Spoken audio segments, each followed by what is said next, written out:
саламатсыздар ма, құрметті ұстаздар және оқушылар? Баршаңызды ұлыстың ұлы күнімен шын жүректен құттықтаймыз.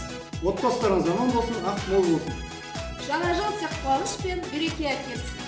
Наурыздан наурызға аман есен жете берейік.